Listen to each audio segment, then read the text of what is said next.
his favor, and he did it. And one of the nicest things about it was how great he was to everybody on the show. And I flew my mother out, and he was great to my mother, and he gave her a kerchief. I mean, you know, we hear he could be cranky, but man, he was great to me and my family. Tony, what was it about Frank Sinatra that spoke to you as an individual, as Tony Danza, as a performing artist? What about him hit a chord in you? Well, I mean, I think he's, you know, seriously is the greatest entertainer of the last 100 years. And as great a singer as Victor Moen said, let's face it, anybody who sings is just trying to be Frank. You know, I had two kinds of affairs with him. One as a young guy, when my mother introduced me to him. I think this guy's trying to get your attention. And another time, and when my mother turned me on to him, and then once he was accepted with Strangers in the Night, I bought in big time, and all through college I was, you know, trying to learn every intonation. And then coming out here, because my timing is usually impeccable, not all the time, but usually, Charlie, and I got a chance to get to know him and Dean Martin and Sammy Davis and many of these those kind of people, and of course the leader, Frank Sinatra. So I was lucky enough to, like I say, occasionally I would be, you know, invited to things or involved and you know, included. I mean, I'm having a little trouble. It's really kind of, you know, it proves one thing, Charlie, that it proves that nobody gets out of here alive. Because if he couldn't, we're all in trouble. So I mean, that's really. Let me ask you one last thing, Tony. Tom Dreesen was here before, and we were talking to him, yeah. And he said that Frank Sinatra wouldn't have liked this. He said he would have said after about 5 minutes, "Let's get out of here." Yeah, well, you know, I'll let Tom Dreesen talk for Sinatra. I just talk for myself. Okay, Tony Danza, thank you very much.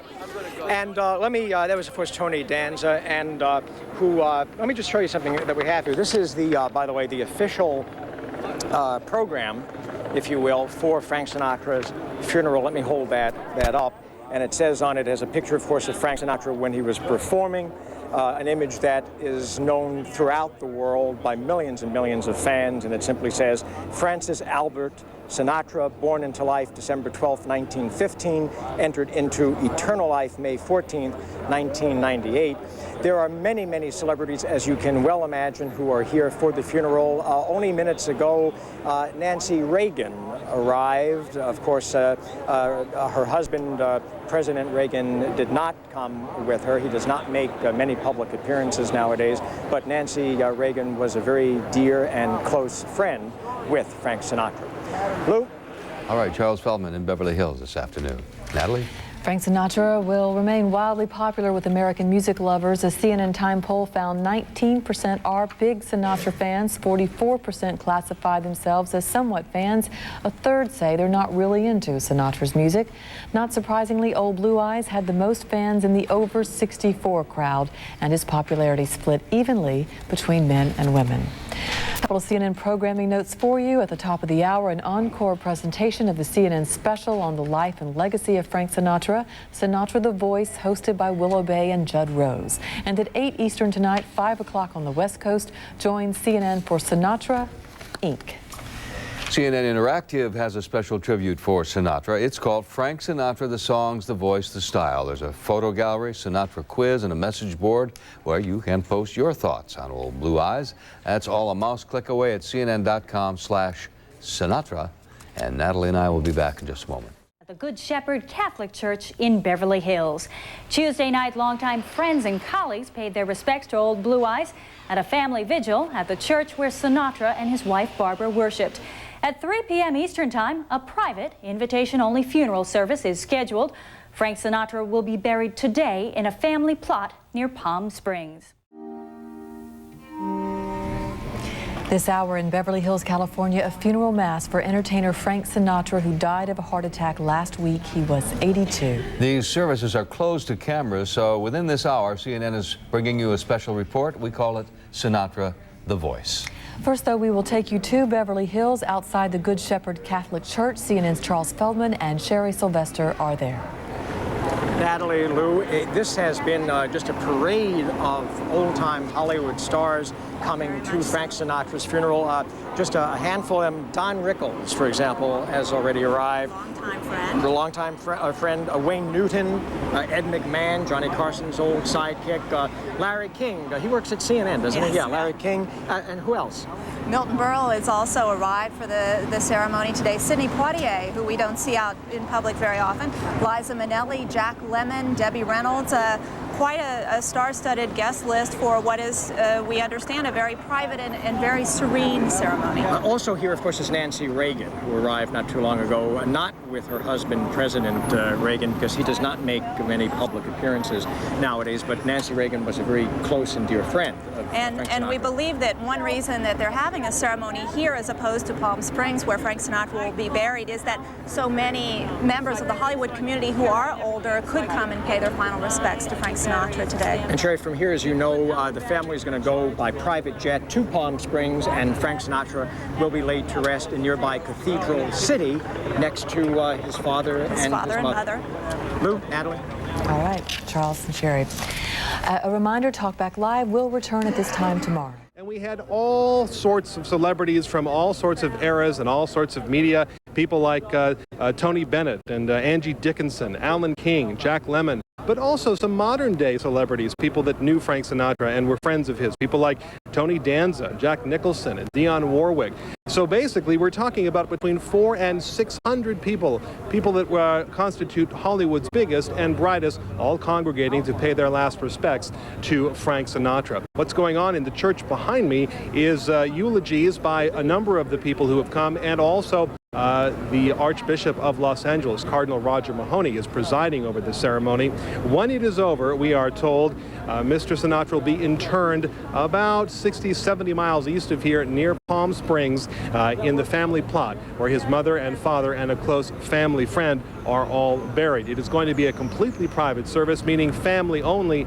Even the select few people who were given invitations to come to this funeral will not necessarily be going to the internment ceremony. So that's what's going on here in Beverly Hills. We expect it's going to go about another hour before the celebrities begin to file out, and the onlookers who have arrived here to get a glimpse of what's going on may finally get to see what they came to see. Forgive this indelicate question, but as anybody taping this service, will we ever be able to see and hear the eulogies? My suspicion is, Chuck, that if anyone is taping it, it is for personal purposes or perhaps for the family. I don't think anyone should count on ever seeing or hearing exactly what is going on inside. But the Archdiocese, I should say the Archbishop, is releasing transcripts of what he is saying inside the church, and we'll know more about that a little bit later. All right, Mark, thanks very much. Appreciate it. I'm Lou Waters. And I'm Natalie Allen. Funeral services are underway this hour for Frank Sinatra. We have live coverage just ahead with reports from Greg Lamont at the Sinatra Home in Beverly Hills, Charles Feldman and Sherry Sylvester at the church where the service is being held, and Paul Verkaman at the Sinatra Desert Home in Cathedral City, California. Extensive coverage is just ahead, beginning with Greg Lamont at the Sinatra Home. Greg? Lou, it was an extremely quiet morning this morning at the Beverly Hills location of Frank Sinatra's estate. Barbara Sinatra spent the morning here at the estate with a handful of close friends and relatives, some of whom spent the night. The Sinatra children were not here, however. About 2 hours ago, some Rolls Royces, Lincoln Town cars, and 2 stretched limousines arrived and transported Barbara Sinatra and her party to the church where the funeral service was being held. And that is where my colleagues Charles Feldman and Sherry Sylvester are located. That's right. About 400 mourners have gathered in the church here in Beverly Hills, and among them a who's who of Hollywood who have come to pay their final respects to an entertainment legend. And Sherry, as you know, the funeral is probably going to be winding down shortly, and from here, Frank Sinatra and his family will take a private jet, the family will, for Frank Sinatra's last journey to Cathedral City, California, where we find our colleague, Paul Verkaman. Charles and Sherry, Frank Sinatra will be buried behind me at the Desert Memorial Park. Now, both of his parents are buried there, Marty Sinatra and Dolly Sinatra, as well as his very good friend, the nightclub owner, his name, Jilly Rizzo. In a short time, we believe they will erect a tent over the area where they will provide Frank Sinatra with about a 15 to 20-minute funeral service. His son, Frank Jr., will also be presented with the American flag, and all of the cemetery will be shut down in short order at about 3 p.m. as they await the arrival of the body of Frank Sinatra here in the Palm Springs area. Now back to Lou and Natalie in Atlanta. And stay with CNN for the latest on the Sinatra funeral. Our live coverage begins right after this.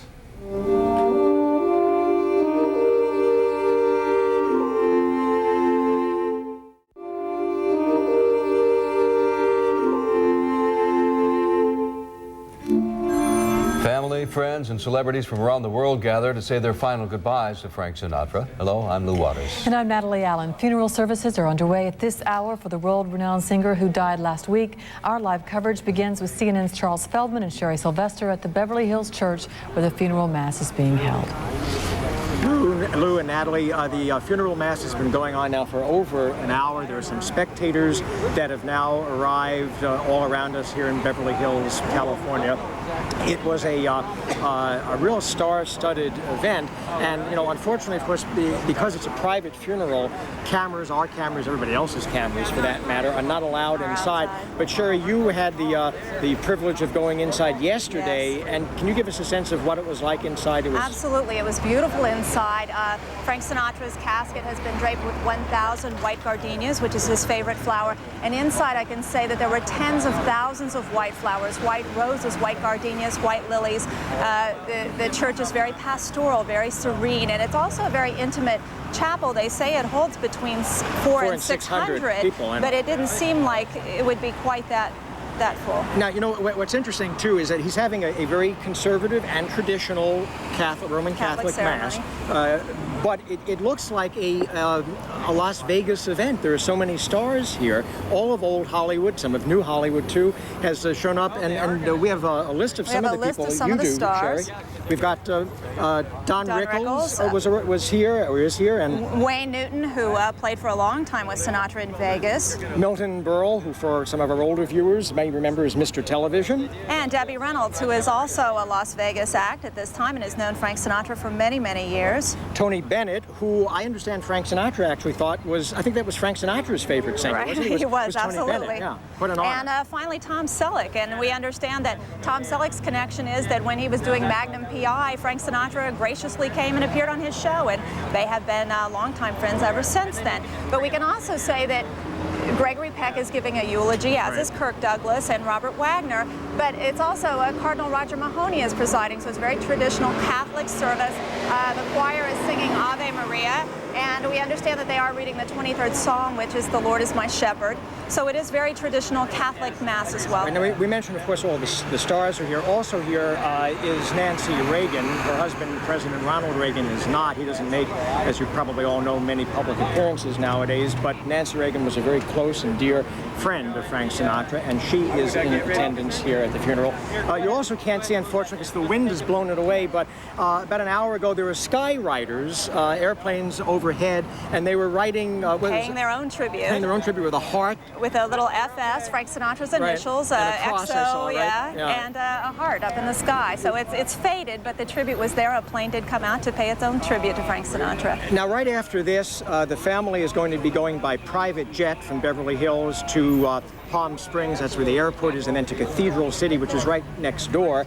That is where Frank Sinatra is going to be laid to rest, next to his mother and his father. But it was important to have a service here so that all of his friends and colleagues from Hollywood, many of them are older in years, and some of them are in very poor health as well. They're in very poor health, and this was a chance for them to come to the neighborhood Catholic church and pay their final respects to their friend.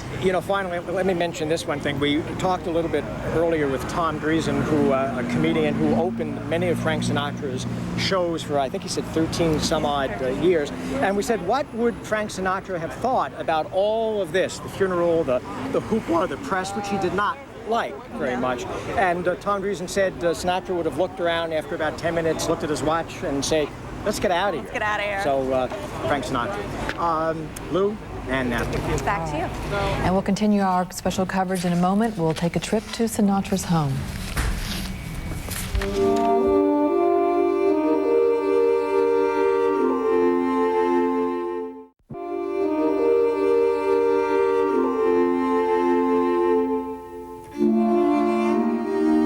Since Frank Frank Sinatra's death, his home in Beverly Hills has been filled with close friends and family members. And fans have shown up to pay their respects too. CNN's Greg Lamont now joins us from the Sinatra home. Greg? Well, given Frank Sinatra's popularity and stature in this country, you might have believed that there would be a beehive of activity at his home in the hours leading up to his funeral service. Such was not the case, however. In fact, it has been extremely quiet at the Sinatra estate this morning. There have been no people walking up to the gate, for instance, to drop off flowers. There have been no flower deliveries. In fact, there's only been a couple of looky-loos driving by. And by all accounts, this is probably the way Frank Sinatra would have wanted it. Barbara Sinatra, his wife, spent the morning at the estate with a few friends and family members, some of whom had spent the night. There was no sign of the Sinatra children here at the estate. They traveled to the church from other locations. And when it was time to leave for the church, only a few Rolls-Royces, Lincoln Town cars, and a couple of stretched limousines were required to transport Barbara Sinatra and her party to the church for the funeral services. That church is only located about 5 minutes from the estate here in Beverly Hills. Now, less than an hour ago, during the funeral service, which is still going on, a Skyrider flew over Sinatra's home and made the shape of a gigantic heart. It is not known at this time whether Barbara Sinatra will stay in Palm Springs, where the Sinatras have a home following the burial of her husband, or whether she will actually return to Beverly Hills sometime tonight. And as we speak, Skyriders are in the sky. There's more activity in the sky, in fact, than there is here at the home as they continue to make hearts for Frank Sinatra. Lou, Natalie? Nice touch. All right, Greg. Sinatra is being buried in Cathedral City near Palm Springs. And CNN's Paul Vercameron is at the cemetery. He joins us now. Paul. Lou and Natalie, here's what we can expect. We're told that there will be about a 15 to 20-minute simple gravesite service, and that Frank Sinatra will be buried behind me in Desert Memorial Park next to his parents, Marty Sinatra and Dolly Sinatra, and next to his friend, Jilly Rizzo. Now, the Sinatra family has had a plot for quite some time, and it's often been speculated that Frank would be buried here. This is a cemetery that does not allow huge ornaments, those big above-ground markers or headstones. Frank Sinatra, a very down-to-earth man, will simply be buried in one of those flat plots flush to the ground. Right now, they've erected what is called a vault. That's what the coffin will be set into. And they expect that in due time, a tent will be put up sheltering the family and the friends from everybody else as this service goes on. They say only about 20 people can fit in this tent, and it's believed that many of his close friends and confidants will be on that plane that goes from Los Angeles to Palm Springs and then over here to Cathedral City for this service. We understand that the flag will be presented to Frank Sinatra Jr. and possibly by a Marine Corps Major General. Also, a letter will be read by the President at the gravesite service. Reporting from Cathedral City, I'm Paul Vercameron. Now back to Lou and Natalie. And this programming note joins CNN later today for a special on Frank Sinatra's life and legacy. Sinatra Inc. is coming up at 8 p.m. Eastern. And we'll be back with more after this.